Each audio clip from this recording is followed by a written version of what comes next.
छानबीन में ये भी पता चला है, जांच में ये पता चला है कि ये जो मुल्ला अफरोज है, इसने शारिक साठा के कहने पे ही यहाँ पर जो हिंसा है उसमें भाग लिया था।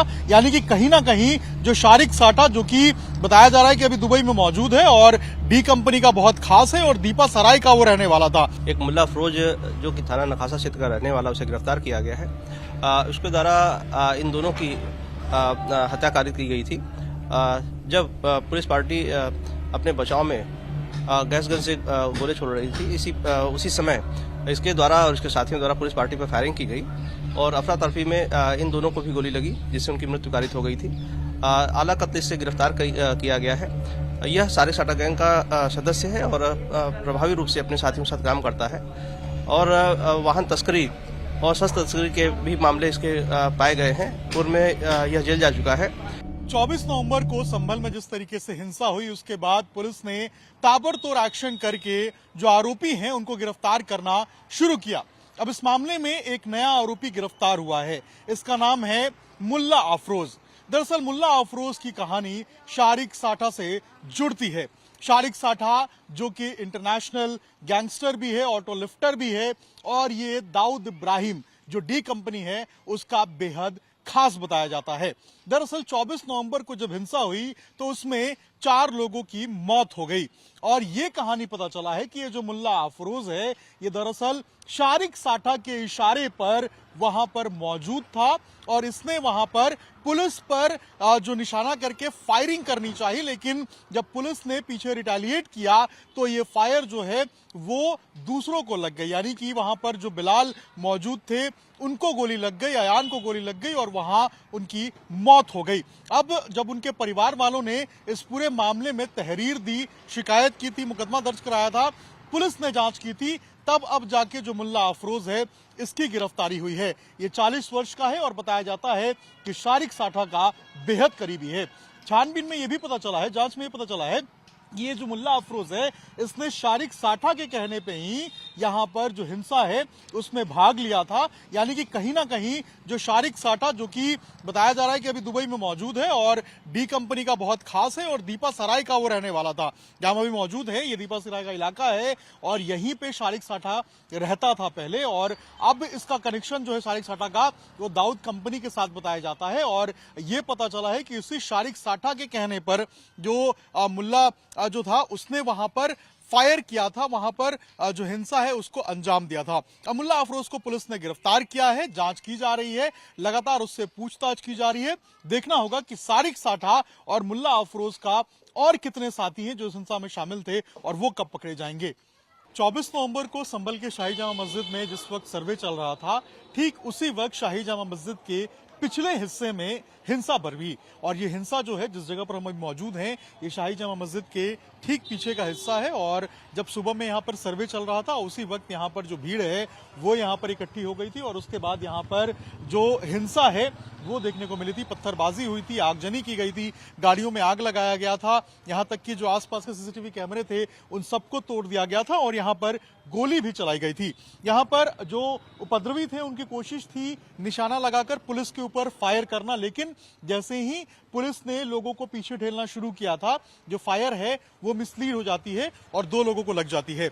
जब पुलिस ने इस पूरे मामले की जांच शुरू की तो एक आरोपी अब पकड़ में आया है जिसका नाम है मुल्ला अफरोज। मुल्ला अफरोज शारिक साठा गैंग के लिए काम करता है। शारिक साठा वही इंटरनेशनल गाड़ियों का चोर जो कि दुबई के जो डी कंपनी बताया जाता है दाऊद इब्राहिम गैंग, उसके साथ उसका संबंध है और यह भी बताया जाता है कि वो पहले इंडिया में रहता था और इंडिया में जितनी लग्जरी गाड़ियां होती थी उनकी चोरी करता था और उसे विदेशों में सप्लाई किया करता था। उसी शारिक साठा गैंग के लिए ये मुल्ला अफरोज काम करता था और इसके करीबी उस दिन यहाँ पर हिंसा में मौजूद थे और ये पता चला है कि शारिक साठा के ही इशारे पर उस दिन इस हिंसा में ये सारे लोग शामिल हुए थे।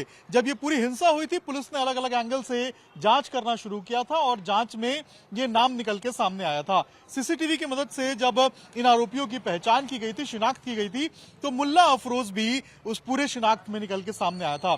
मुल्ला अफरोज उस दिन हिंसा वाली जगह पर यही मौजूद था और उसकी कोशिश थी पुलिस के ऊपर निशाना लगाकर पुलिस पे गोली चलाने की। लेकिन जैसे ही पुलिस ने भीड़ को पीछे करने की कोशिश की, वो गोली भटक गई, मिसलीड हो गई और वो 2 लोगों को जाकर लग गई, जिसका नाम बिलाल और अयान बताया जा रहा है, जिनकी यहां पर मौत हो गई। पुलिस ने जब जांच शुरू की, मुल्ला अफरोज से पूछताछ की, तो यह पता चला कि मुल्ला अफरोज उस दिन यहां पर मौजूद था अपने साथियों के साथ और उसने फायर किया था और बकायदा जो पुलिस से जो बंदूकें थी, पुलिस से जो उनके जो हथियार थे, उनको लूटने की कोशिश की थी। यहां तक कि कुछ जो बुलेट्स थे वो भी पुलिस से उसने लूटे थे, जिसको पुलिस ने अब रिकवर किया है। जब उसे गिरफ्तार किया गया तो उसके पास से एक जो पिस्टल है वो भी बरामद किया गया, कंट्री मेड। और यहां पर जिस वक्त हम मौजूद है, जहां पर यहीं पर वो उस समय मौजूद था अपने साथियों के साथ, और शारिक साठा के कहने पर यह पता चला है कि उसने इस पूरी हिंसा में शामिल हुआ था और यहां पर उसकी कोशिश थी कि वो पुलिस पे फायर करता और पुलिस को निशाना बनाता अपनी गोलियों का, लेकिन वो गोली मिसलीड हो गई और 2 लोगों को, बिलाल और अयान को, लग गई। इनके परिवार वालों ने पुलिस में तहरीर दी थी कि इनकी जांच की जाए कि आखिर गोली किस तरीके से लगी, किसने चलाई, और अब जो जांच में निकल के सामने आया है वो बेहद चौंकाने वाला है। पुलिस ने भी शुरू में बिल्कुल साफ किया था कि कई जगहों से गोली चली थी, आस पड़ोस में जो क्रॉस फायरिंग हुई थी उसमें जो लोग हैं ये मारे गए थे, और अब जो ये मुल्ला अफरोज का नाम निकल के सामने आ रहा है, इसने यहां पर खड़े होकर गोली चलाने की कोशिश की थी और गोली जब पुलिस से भटककर मिसलीड हुई तो जो बिलाल और अयान हैं उनको जाकर लगी, जिसमें उनकी मौत हो गई। मुल्ला अफरोज के जो और साथी हैं, शारिक साठा गैंग के जो और सदस्य संभल के अंदर एक्टिव हैं, उन सबों की पहचान और शिनाख्त अब पुलिस जो है वो कर रही है और जल्द इनकी गिरफ्तारी की बात भी की जा रही है। संभल में हुई हिंसा के आरोपियों की गिरफ्तारी का सिलसिला लगातार जारी है। अब एक नए आरोपी की गिरफ्तारी हुई है, जिसका संबंध एक इंटरनेशनल गैंग के साथ बताया जा रहा है, जिसका कनेक्शन जो है वो दुबई तक जुड़ा हुआ है। हमारे साथ बात करने के लिए एडिशनल एसपी सर हैं। सर, ये जो नया आरोपी गिरफ्तार हुआ है, ये कौन है आरोपी, क्या इसका प्रोफाइल रहा है, और जो पता चला है कि इसने फायर भी किया था पुलिस के ऊपर, क्या कुछ जानकारी मिल पाई है अभी तक? विगत 24 नवंबर को थाना कोतवाली संभल क्षेत्र में जामा मस्जिद के निकट जो हिंसात्मक घटना हुई थी, उसमें बिलाल और अयान नामक 2 युवक मारे गए थे। इस संदर्भ में एक मुल्ला अफरोज जो कि थाना नखासा क्षेत्र का रहने वाला, उसे गिरफ्तार किया गया है। उसके द्वारा इन दोनों की हत्या कारित की गई थी। जब पुलिस पार्टी अपने बचाव में गैस गन से गोले छोड़ रही थी, उसी समय इसके द्वारा और इसके साथियों द्वारा पुलिस पार्टी पर फायरिंग की गई और अफरा तफरी में इन दोनों को भी गोली लगी, जिससे उनकी मृत्यु कारित हो गई थी। आला कत्ल से गिरफ्तार किया गया है।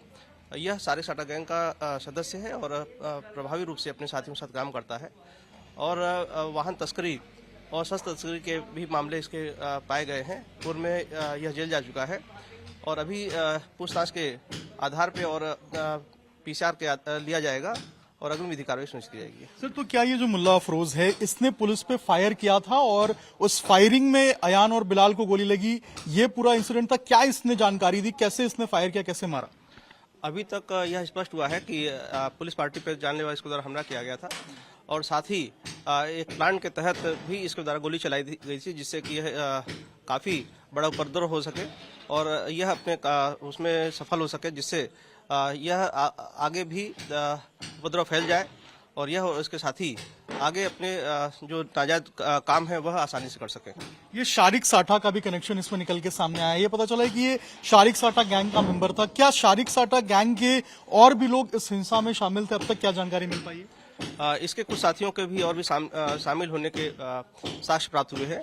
इस बारे में प्रभावी रूप से साक्ष्य संकलन किया जा रहा है। उन्हें भी गिरफ्तार किया जाएगा और कठोर कार्रवाई की जाएगी। अच्छा, ये भी पता चला है सर कि कुछ हथियारों की सप्लाई भी ये किया करता था, जो विदेशी हथियार थे उनकी भी सप्लाई होती थी और यहाँ पे भी जो पिस्टल के कुछ कार्ट्रिजेस थे विदेशी, वो बरामद हुए थे। तो क्या उसका भी संबंध इससे है? क्या इसने कुछ जानकारी उसमें दी?